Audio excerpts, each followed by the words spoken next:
rapport au RSA et au dispositif qu'on veut mettre en place.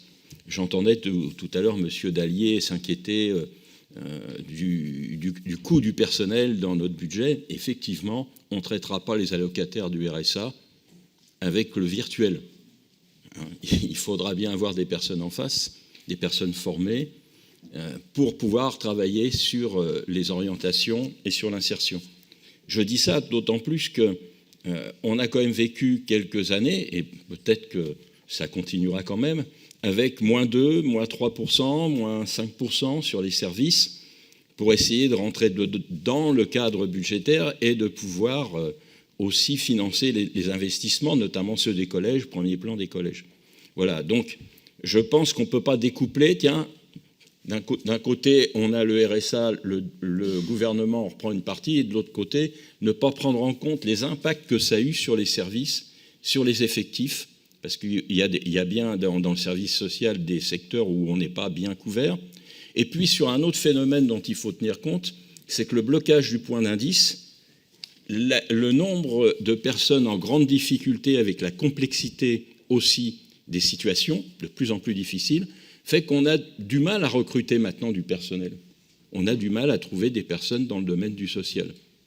Donc, je dis ça parce qu'il faut quand même partir de cette réalité pour voir les enjeux et ce que l'on propose.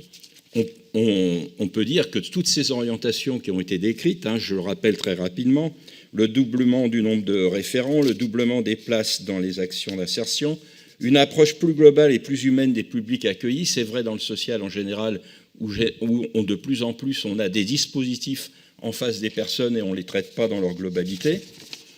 Le développement des liens entre les différents acteurs de l'insertion et une volonté de mieux coordonner et adapter les différentes étapes du parcours d'insertion dans l'intérêt des bénéficiaires, un accompagnement plus intense avec davantage de rendez-vous pour les allocataires, un effort envisagé pour renforcer les actions d'alphabétisation et de FLE. Je m'arrête 30 secondes sur ça. Moi, je constate que ces actions d'alphabétisation et de FLE sont très importantes dans notre département et qu'elles sont dans une situation catastrophique. Alors évidemment, ça pose plus globalement les moyens, les dispositifs qui sont mis en œuvre sur le département et ce qu'on peut faire avancer, pas simplement nous, département, mais les acteurs autour. D'ailleurs, quand je parle de virtuel, je regarde M.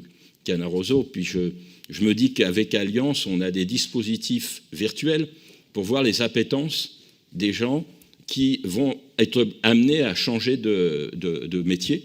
Et je pense que ça aussi, on peut l'utiliser. Alors, pas de virtuel au niveau du contact humain et des orientations et de l'écoute et des règlements des questions sociales, mais il y a des outils nouveaux qu'on peut mettre en place. Je soulignerai aussi que à travers le rapport, on voit la hauteur de l'ambition, réinventer l'accompagnement, l'académie de l'insertion. Alors ça, je pense qu'il y a une allusion à l'académie populaire de la santé, et la COP de l'insertion. Alors COP de l'insertion, je proposerais qu'on ne l'utilise pas, parce que bon, les exemples sur l'environnement ne sont pas très bons.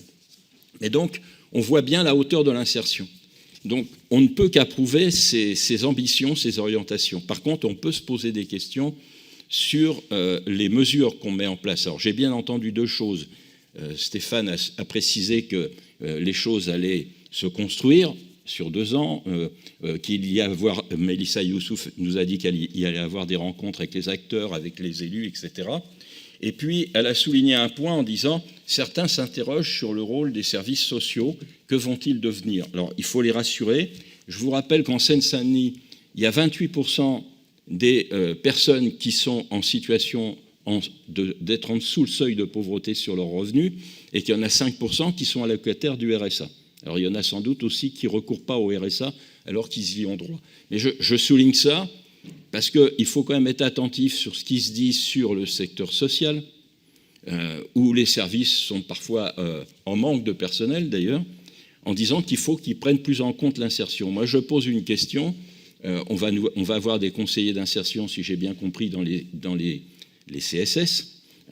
Mais comment on va travailler ? C'est-à-dire que est-ce qu'on va demander de la polyvalence au personnel et aux assistantes sociales ? Comment sera la coordination ? Avec quels moyens humains ?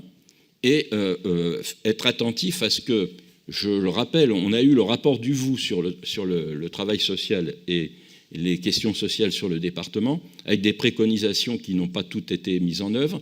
On a eu une autre orientation que j'approuve d'ailleurs, qui est les maisons de la solidarité, qui est en cours mais qui n'est pas non plus terminée. Et aujourd'hui, on va avoir des nouveaux acteurs dans les CSS, alors qu'on n'a pas toujours les moyens pour traiter la dimension sociale, ne serait-ce qu'elle.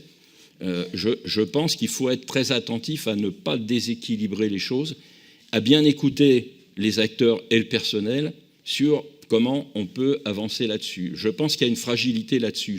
Je voulais le souligner, non pas d'une façon négative, mais je vois bien qu'on a signé il n'y a pas longtemps cet accord sur le RSA avec l'État et que les réponses, elles sont urgentes, mais en même temps, il faut qu'elles tiennent vraiment compte des situations. Donc je voulais particulièrement souligner ceci.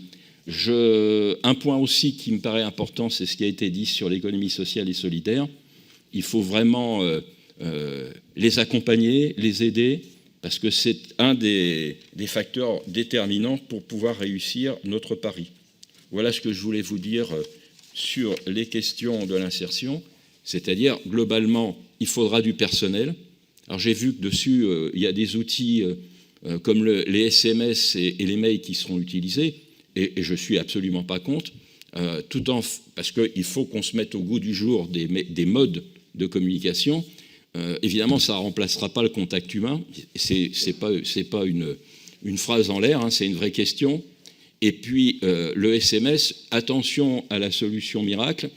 Les gens qui utilisent le téléphone portable et qui sont en grande précarité utilisent des cartes prépayées et changent de numéro de téléphone presque tous les mois. Hein, et parfois, ils n'ont plus de téléphone. Donc ça, c'est aussi un constat qui est fait par les acteurs, les travailleurs sociaux dans les circonscriptions. Donc, soyons plus précis et disons quel rôle chacun va avoir et quels moyens on va donner. Alors, je l'entends bien, hein, on décrit l'ambition, on a les orientations et on donne des pistes, mais il faut être très attentif à ce qui va se passer au niveau du secteur social. Je vous remercie.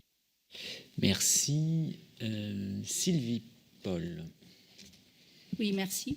Déjà, je précise que je prends la parole au lieu et place de Marie-Blanche Pietri, notre collègue, qui n'a presque